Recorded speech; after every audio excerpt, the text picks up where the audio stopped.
Your birth chart isn't a prison sentence. It's the deed to your own goddamn sky.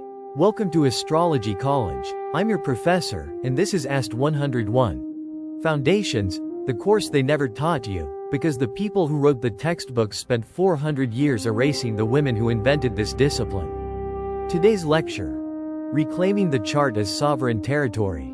So sit down, shut up, and take notes. Class is officially in session. Chapter 1. The Erased Lineage.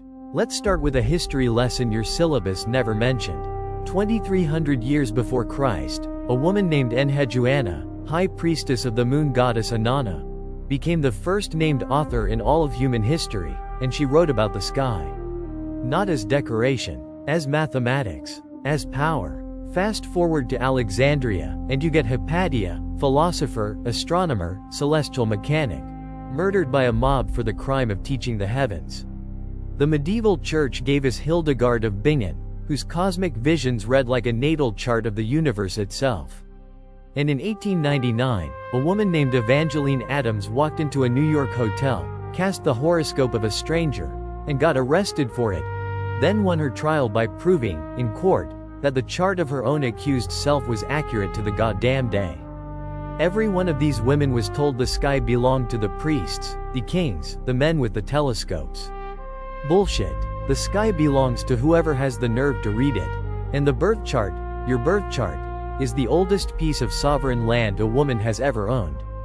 Chapter 2. The Ascendant. Now the technique. The ascendant, the rising sign, is the degree of the zodiac climbing over the eastern horizon at your first breath. Not your mask, not your costume. I want you to unlearn that soft bullshit right now. The ascendant is your opening move, the first thing you declare about yourself before you say a single word. Here's the mechanics.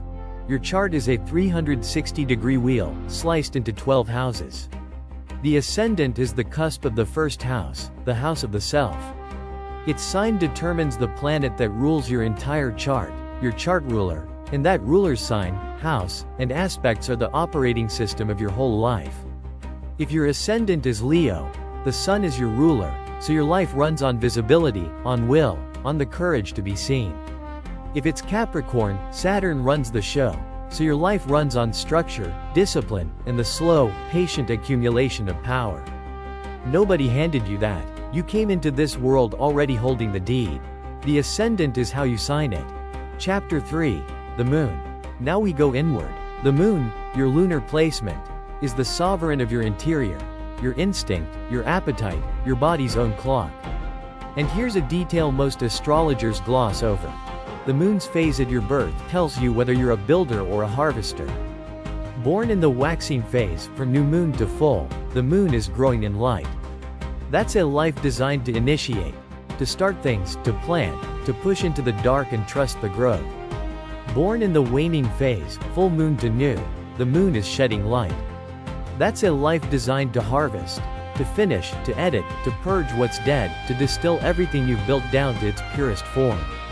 Now layer in sign and house. Moon in Scorpio, in the 8th house, waning? You are the collective's emotional undertaker. You process what everyone else is too scared to feel. That's not a curse. That's a job description. And no textbook gets to tell you it's a flaw. The moon is yours. It's the one planet that's always on your side, because it's the one that remembers being a body first. Chapter 4. The Part of Fortune.